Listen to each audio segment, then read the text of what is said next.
E aí, pessoal, tudo bem com vocês? Tudo belezinha? Salve, salve família! Beleza? Vamos seguindo aí então com os nossos códigos e projetos joia.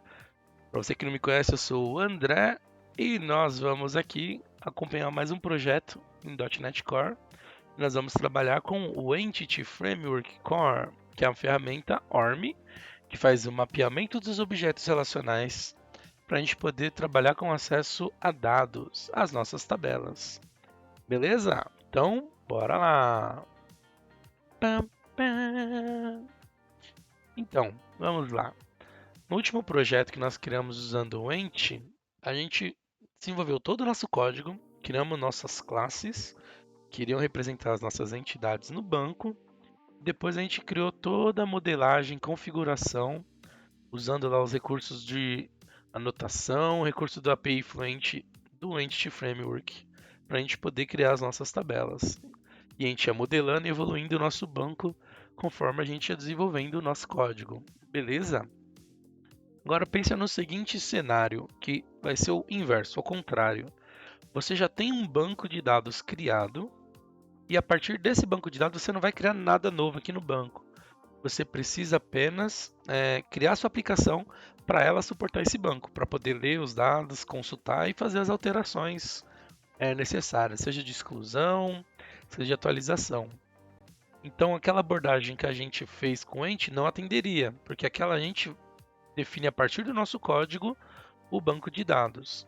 E nesse cenário, a gente precisa fazer o inverso. A partir do banco de dados, a gente precisa gerar o nosso código. Beleza? Então é isso que a gente vai ver nesse pequeno projeto. Então, só comentando sobre o projeto anterior que a gente fez no Ent. Aquela abordagem, perdão, a gente chama ela de Code First. Você faz o código primeiro e a partir dele você vai desenvolver o banco. Essa abordagem que a gente vai fazer agora, a gente chama ela de Database First. Então, primeiro eu tenho um banco e a partir dele eu vou criar o código. Você vai ver que a partir dessa abordagem, se você puder fazer assim no seu projeto, né, se você já tiver o banco, é mais simples de você configurar as coisas, tá? No outro a gente foi criando, configurando na unha lá cada propriedade, coluna, relacionamento. Aqui o próprio Entity vai gerar para a gente isso. Mas é importante você conhecer como é que configura cada parte. Se você precisar de alguma manutenção, se tiver alguma coisa que não está funcionando certinho, alterou, você é capaz de ir lá e acertar o seu código, tá? Por isso que a gente criou um primeiro projeto usando aquela abordagem do Code First. Primeiro o código e a partir dele a gente gera o banco. Porque agora a gente vai fazer como se fosse uma engenharia reversa que ele já vai gerar o código para a gente a partir do banco. Beleza? Então, ó, eu vou apresentar o cenário que a gente vai utilizar nesse projeto. A gente vai ter um banco que ele vai ter essas 5 tabelas aqui, tá? E qual que é o escopo da nossa solução, do nosso projeto? A gente tem uma base de serviços que ela vai atender aqui, entre outras coisas, a gente vai reduzir o escopo para o atendimento de requisições. Então nós temos nossos clientes que eles abrem lá uma requisição para a área de suporte, para a área de serviços, seja, por exemplo, instalação de software, configuração de impressora, liberação de acesso a algum ambiente de desenvolvimento, homologação, algum acesso à rede, algum acesso à internet. Então a gente vai ter esse cliente ele abre uma requisição e a partir dessa requisição são geradas ordens de trabalho, que em inglês chama de work orders, e essas ordens de trabalho são atendidas por algum analista de suporte, que é quem de fato vai fazer o serviço. Então eu pedi para instalar um software, vai ter um analista que a partir dessa requisição ele vai trabalhar em uma WA, uma Work Order, uma ordem de trabalho, ele atende o serviço e beleza, segue o fluxo da nossa requisição. Ela é atendida e ela é concluída e depois encerrada, tá bom? Então esse é o nosso cenário. Então, o que que a gente vai ter aqui? Ó? A gente tem a nossa requisição, é a nossa tabela principal aqui da aplicação, e ela vai ter uma chave primária, que ele vai gerar sozinho o número para a gente.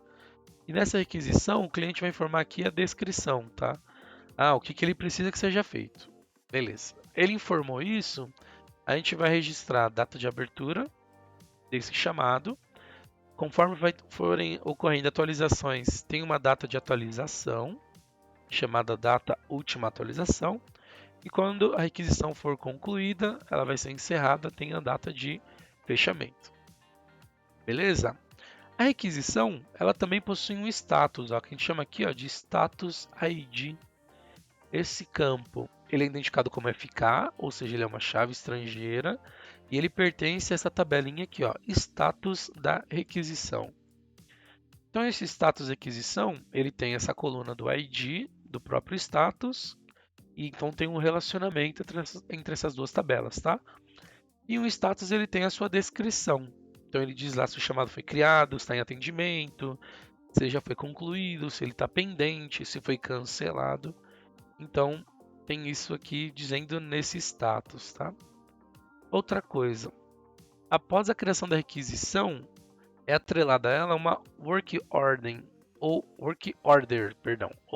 ordem de trabalho, que é essa outra tabela aqui, tá? Então ela vai ter, ó, o número da requisição para poder amarrar, né, com a minha rec, e ele vai ter o seu próprio número de ordem de trabalho ID, que também vai gerar sozinho.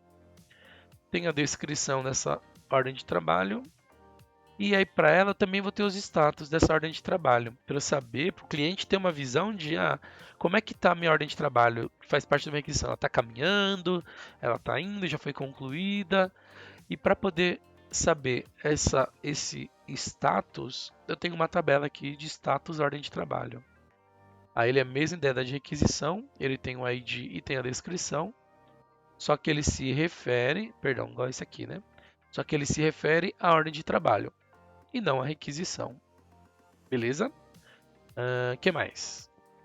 Olhando para minha ordem de trabalho, eu tenho também aqui o ID do analista de suporte que está atendendo a minha requisição. Beleza? E onde a gente tem isso? A gente tem essa outra tabelinha aqui, chamada analista suporte. E aqui eu vou ter as informações do analista, tá? Tem o ID dele para poder amarrar aqui com minha ordem de trabalho. Aí ele também gera sozinho, tá? A gente está trabalhando nesse escopo desse projeto usando aquele autoincremento, tá? A gente não está gerando o código hash como a gente fez nos outros projetos. Dependendo do projeto, você pode utilizar o autoincremento, dependendo da sua tabela, você pode usar também aquela forma de gerar o hash, tá? O ID, usando o guide. E eu tenho as informações aqui do meu analista, nome, e-mail, ramal, e se ele está ativo ainda ou não na minha empresa, né? Para minha tabela aqui. Gasguei agora, perdão. Então é isso, a gente vai trabalhar com essas 5 tabelas. E qual que é a ideia do nosso projeto? Conseguir suportar, gerar o código para poder suportar essas 5 classes. Mas a gente não vai implementar tudo nela, tá? A gente vai criar uma API mais simples, que consiga suportar isso, mas o nosso foco é conseguir listar as nossas requisições, e além de listar elas, a gente consegue criar novas requisições, tá? E a partir disso a gente vai ter uma regra de negócio que vai gerar a work order e vai selecionar o analista para poder atender e a nossa aplicação para por aí. Beleza? É um escopo reduzido e o foco é a gente entender como é que eu crio um sistema usando essa abordagem. Já existe um banco e eu quero criar agora o meu código em cima do banco já criado. Beleza? Algumas coisas a gente vai colocar como para fechar o escopo aqui. Requisição, geralmente, ela vai ser referente a um usuário, certo? Ó, mas eu não vou abordar essa parte do usuário nesse projeto, tá? Depois, se você quiser, depois que terminar esse projeto, entendeu? Você pode incrementar ele, criar uma tabela aí de clientes ou de usuário e fazer aqui na requisição, incluir a coluna, né? Ah, eu estou atendendo a requisição de que usuário? E aí você inclui ele, ou de que cliente, tá? Você pode incluir também parte de aprovadores, quem aprova determinada requisição. Você pode incluir também a parte de SLA, né, o nível de atendimento, qual que é o tempo que cada área tem para poder atender uma requisição. Você pode fazer esse incremento e você pode até criar também, além do analista, criar os grupos de suporte, né, os grupos que vão atender determinado chamado. Então esse escopo ele está reduzido, a gente não vai ver essa parte de usuários, de SLA, de grupos, tá? É basicamente o analista, a requisição, a ordem de trabalho e os status, ok?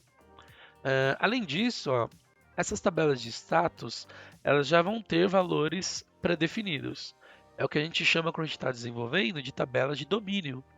A gente já conhece os valores que serão populados aqui, tá? E os valores vão ser o seguinte, ó. Vamos fazer um select aqui na nossa tabela de status de requisição. Deixa eu só mudar para o banco certinho aqui, né? Serviços DB. Ó, então o status de requisição vai ser esses status aqui, tá? Ó. A requisição foi criada, designada para o analista, está em atendimento, pendente, concluída, encerrada ou cancelada. Beleza? Depois a gente tem o status da ordem de trabalho. Beleza. Aí ele tem alguns status a menos. Então tem nova, em atendimento, pendente, concluída, tá? Eu criei essa de ordem de trabalho mais para a gente poder ver funcionando essa parte de relacionamento entre elas, né? Ó, porque a ordem de trabalho possui a requisição ID, então ela tem um relacionamento aqui, ela tem um relacionamento com o analista suporte e também tem um relacionamento com o status. Beleza? Então esse é o escopo do nosso projeto e a gente vai criar então, nas próximas aulas aí, a gente vai gerar esse banco, tá, do zero, vamos criar ele, vamos gerar um script aqui para executar, criar essas tabelas, popular, né, perdão, melhor dizendo, vamos popular essas tabelas de domínio e aí depois a gente parte para o nosso projeto, vai ser uma API também, Web API, tá? Então não vai ter a interface gráfica, a gente basicamente vai usar o Postman para poder acessar as nossas URLs e validar as nossas APIs aí. Então fique conosco, não percam os próximos vídeos e vamos aí iniciar esse novo projeto em Entity Framework Core, utilizando a abordagem Database First. Espero que você tenha gostado, dá um joinha aí, compartilha, se inscreva no canal e eu fui! Até mais, tchau, tchau pessoal!